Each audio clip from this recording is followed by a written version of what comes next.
We got a red dot here. Hey, it's Sergeant First Class Todd Fitzwater with the Cleveland Medical Army Recruiting Station. I'm joined by my good friend, my peer, Staff Sergeant Mike Sharps of the Akron Army Medical Recruiting Station. And I have our company commander, Captain Ashley Dillis Reyes, who's in charge of the whole area, Ohio and Michigan. Guys, it's great to have you. But our special guest today is our CASA, Civilian Aide to the Secretary of the Army, and that is Babe Kwasniak. And Mr. Kwasniak, it's great to have you. How is everyone doing today? Doing great. Sergeant Fitzwater, thanks so much for having me. Great, great. Well, hey, we're very excited to talk to you and see exactly what your role as a civilian aide to the Secretary of the Army is. But before we get into that, I think Captain Dillis Reyes has a question for you. Yeah. So our CASAs, our civilian aides, are here to help the recruiting mission. But we definitely pick somebody who has a military background. I'm just curious a little bit about yourself. Well, thanks, Captain. I'm born and raised here in Northeast Ohio, so I'm a Cleveland native. So, yes, 2016 when the Cavs won the championship was, besides my family and besides my family, my kids being born was the biggest event of my life thus far. So I bleed Cleveland. From there, I went to Villa St. Joseph High School, and I was like a lot of kids, 17, 18, kind of thinking about what I want to do with the rest of my life. And I wanted to play college basketball because I was a high school basketball player, high school athlete. And basically, to make a super long story short, the only real option I had to play Division I basketball was the United States Military Academy at West Point. So I ended up in the Army for all the wrong reasons, was just to go and to play a sport. And now I look back, and everything good I have in my life, to include being right here working with these American heroes, are because I decided to go to West Point. I served my 5 years in the military. After the military academy, I was commissioned as an infantry officer, but then got knocked in the head a couple too many times. Had a couple concussions, so they had to move me to a desk job. Which again, I don't believe God ever says oops. I think He always does things for a reason. So I ended up working on a general staff. Worked for some great leaders, some of the best our country's ever had, guys by the name of General Martin Dempsey and General Bob Brown, General Carter Ham, just some incredible folks. General Carter Ham is actually from Cleveland. He went to John Carroll. Finished my service in 2004, got out, and my wife and I were both in. I guess I didn't include that. My wife was also a West Point graduate. She was a little better player and for the basketball team and a little higher ranked academically, so she got to do stuff a little more parallel to her IQ. And after that, we decided that she wanted to go to med school. So I got out of the Army in 2004. Was kind of looking, was looking to do something to get my wife through med school, Captain. And at that point, I ended up working for a cancer diagnostics molecular testing company called Ameripath. They were bought by Quest Diagnostics, which you probably heard Quest Diagnostics in the news just through this pandemic we're going through. But they were bought by Quest Diagnostics for $2.4 billion, I believe, in 2008. So I did, I believe I did 7 years there. The last 5 years as a sales director. Ended up getting back here to Cleveland because my wife did a residency in dermatology here in Cleveland. Ironically, ended up becoming the high school basketball coach for the same high school that I went to, Villa St. Joseph High School here in Cleveland, Ohio. And then last August 12th, I was sworn in at the time as the youngest civilian aide to the Secretary of the Army. I think we got a couple now younger than me with a little more or a little less gray in their beard. And now here I am here back on the best team I've ever been on, the United States Army, and so excited and so pumped up to help you guys out with our mission and to put them in boots. And again, if you made me list 1 through 100, what were the chances that I'd ever be in the Army, Captain? I would say it was 1. I had no desire to ever, I didn't play G.I. Joe as a kid. I didn't, it wasn't like, oh, I can't wait to go be in the Army. It was not even a blip on my radar. And everything good in my life was from that decision to wear the uniform that you three are wearing right now. And I get chills just looking at you. Here I am dressed like a bum with a t-shirt and a hat on, but watching you guys wear that uniform, guys and gal dressed up like trees, it's the best team in the world. I miss it every single day, and it's the best decision anybody can ever make. Now, Mr. Kwasniak, you asked or you said something very specific, and you said our mission. What do you mean by our mission when we're talking Army? Well, that's our job now. That's my job as civilian aide. So my job is to put them in boots, just like you. So it's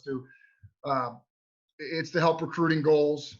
It's to tell the civilian aides are by nature we're storytellers. Most of us are retired generals. I'm again just like my wife was probably near where MacArthur was. I probably was near where Patton was at West Point. It's the same thing here. I'm in a room with these CEOs, Sergeant Fitzwater, and I look around. I'm like, man, what am I doing at this table? But I think the Army's kind of really redirected, who we want telling the story. And as a former high school basketball coach, as someone who's been fairly successful in business, my story, I think, is very apropos to a lot of people out there. And I hope people that are out there watching this can look at me and say, you know what? I shouldn't have my mind closed to that. Maybe I should think about it. When I explain to my buddies, and my buddies aren't as smart as a captain. My buddies are normally on the level of you and I, Sergeant Fitz. They're you got to break things down to them. They spell farm EIEIO. And here's what I tell them. I say my job is to be the agent, so the sports agent for our future soldiers. Because a lot of young men and women out there, they're made for this, and they don't even know it, right? And the way I'll describe it is, we all listen to music. Some of us listen to R&B, some of us listen to country, some of us listen to rap.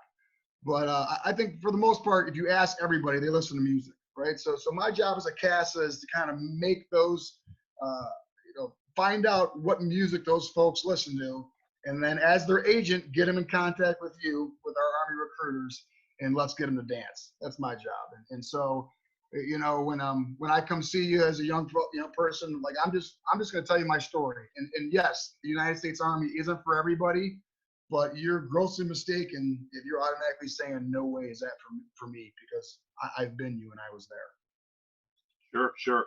Hey, Sergeant Sharps, what are we looking for specifically in what we do? Now, we're different from the enlisted side, where they're bringing people into specific job skills in the Army. On the Army medical recruiting side, what is it that we do specifically? Well, we bring in medical professionals. So we're looking for those doctors, nurses, and even so far as to say going into a lot of the research side. So when you're talking about microbiologists, we have jobs for them. It's something that a lot of people don't think of. And something that I'm actually running into a lot recently is it's something that they're not even considering until later in life. For example, microbiologists, we look for people with PhDs.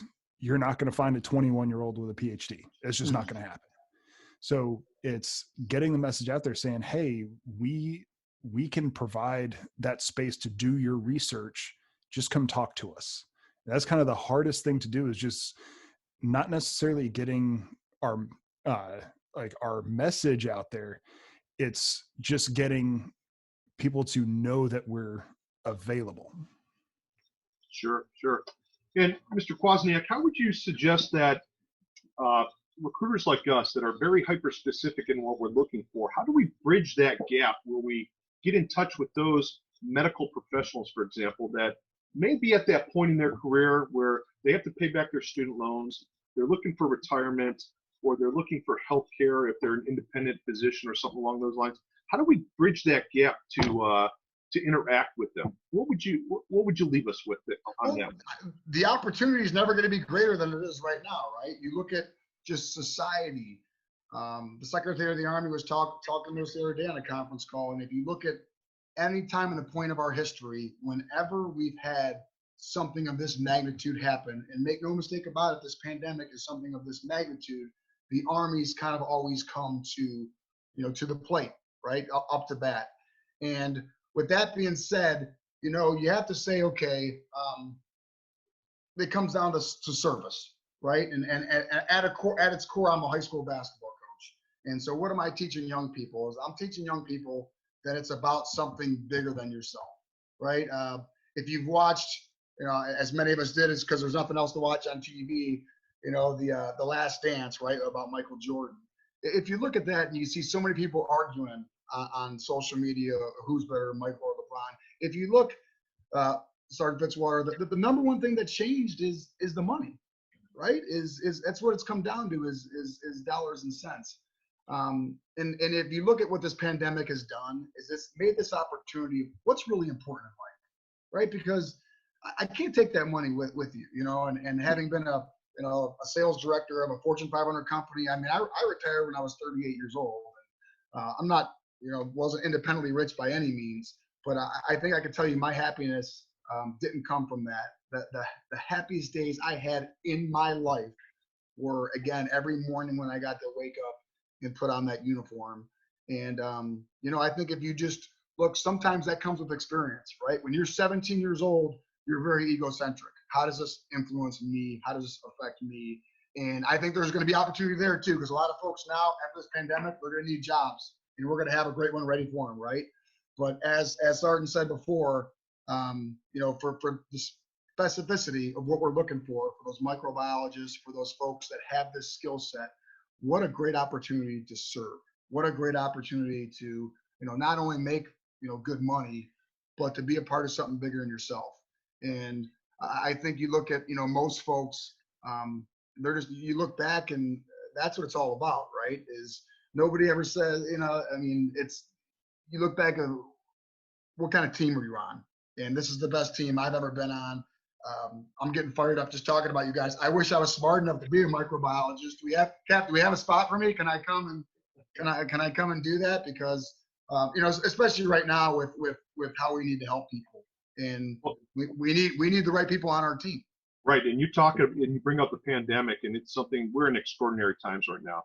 But what we find, Captain Delis Reyes, is that our medical professionals are on the front lines of this pandemic and the research in which our medical professionals are doing. Can you kind of just give us an idea of what that looks like from an Army standpoint?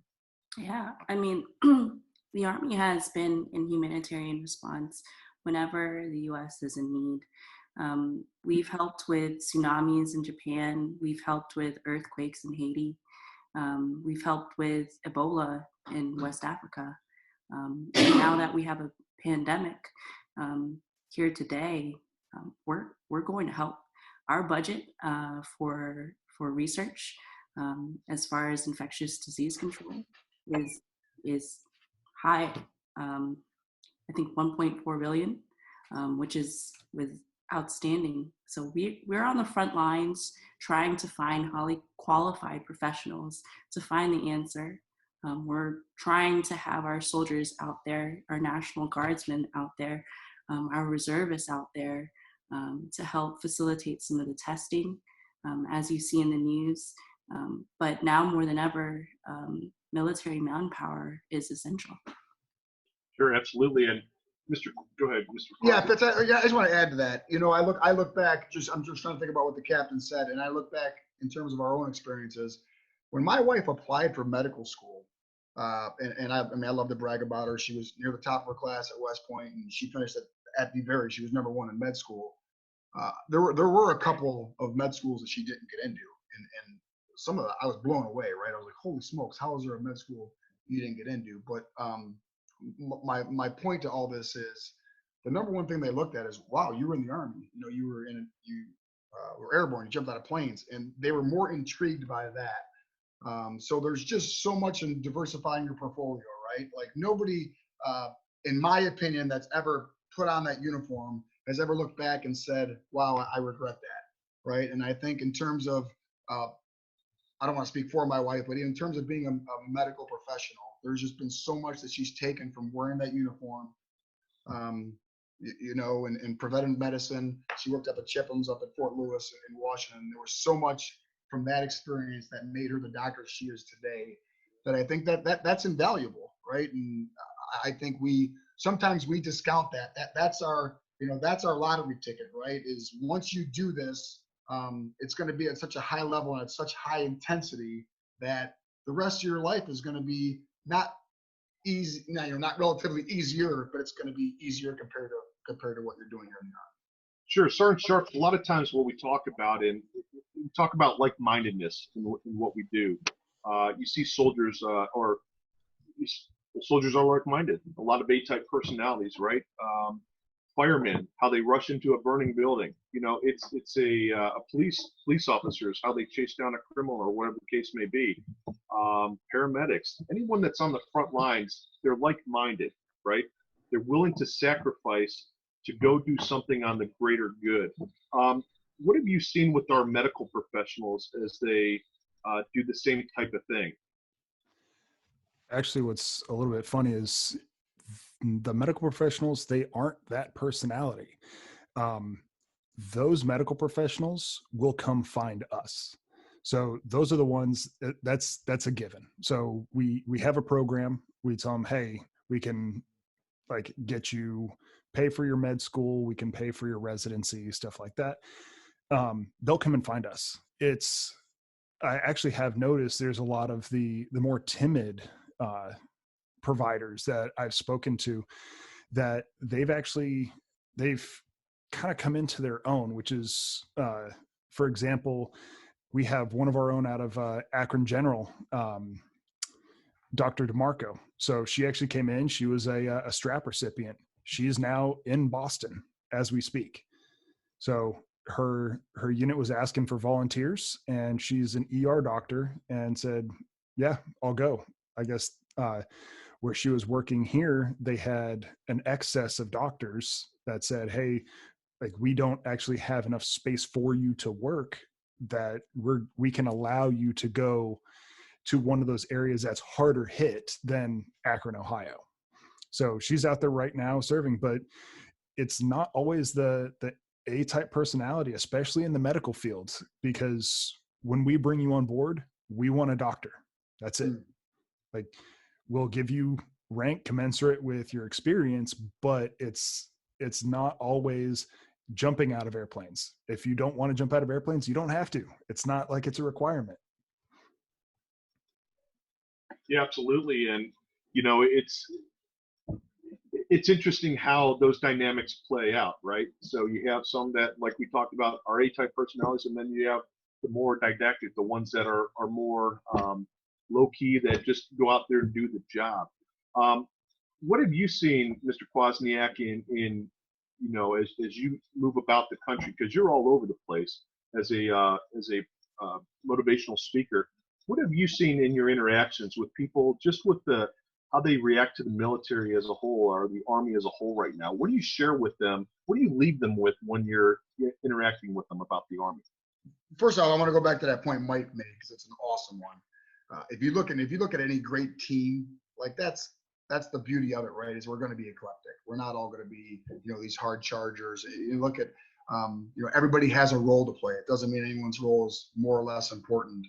But I thought that was an awesome point that he just made, and that's something that I think a lot of people maybe don't understand, right? When they're joining us, Mike, is they think, hey, I have to be this type of personality, and that's not necessarily the case. To answer your question, Sergeant Fitzwater, what I see a lot of times people, you know, say they support us. You know, they're hey, come speak at Veterans Day, come speak at Memorial Day.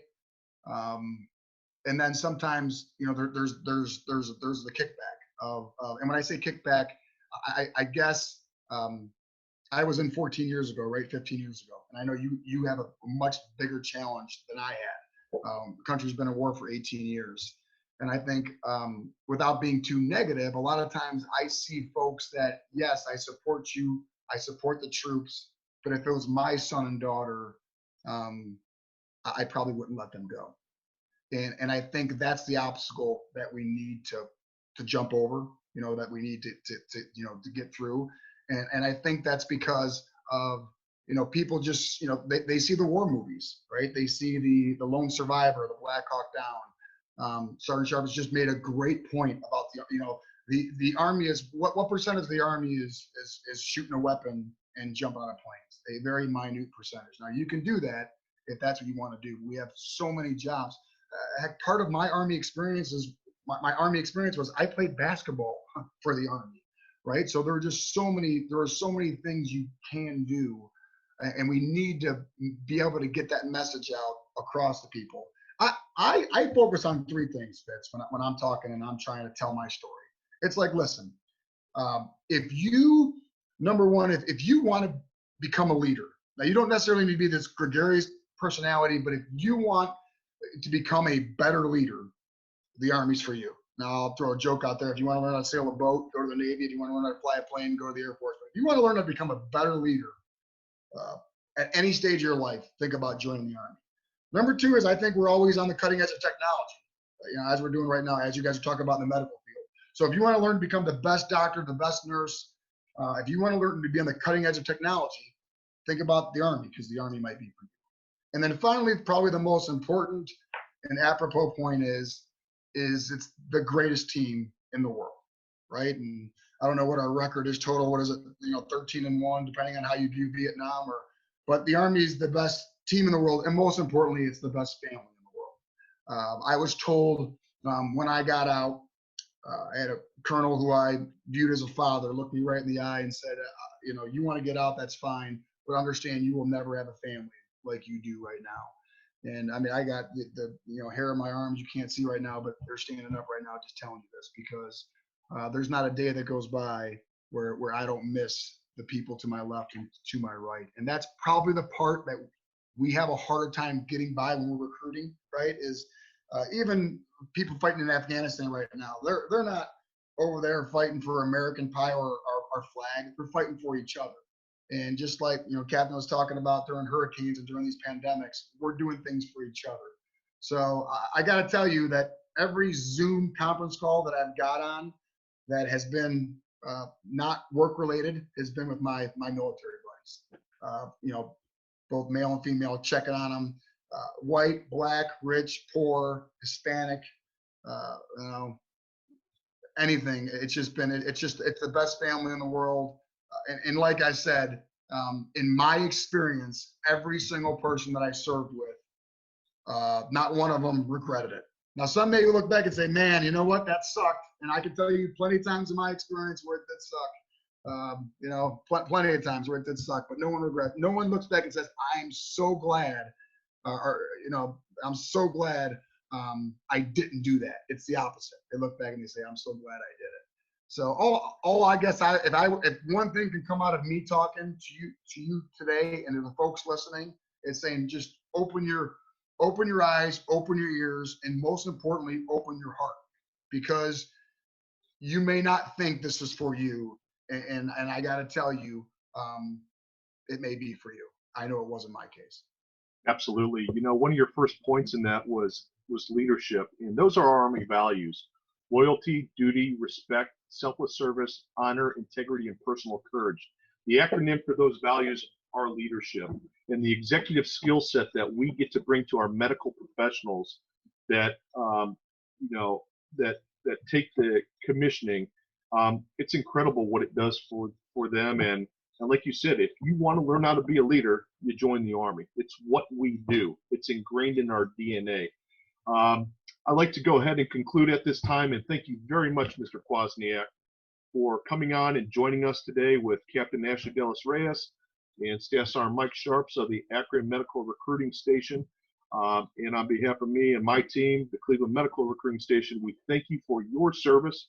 We thank you for your outstanding volunteerism in Northeast Ohio, what you bring to the table, the fact that you're bridging the gap, as we talked before, between the civilian side and the Army, and really teaching people what their Army is all about and what we do on a daily basis. We appreciate you. We appreciate your run that you had at Villa Angela St. Joe. What an amazing coaching career you had there, and we look forward to seeing you back out there. And thank you very much for your time. Thanks, you guys. You guys are the best. Appreciate you. All right. Thank you.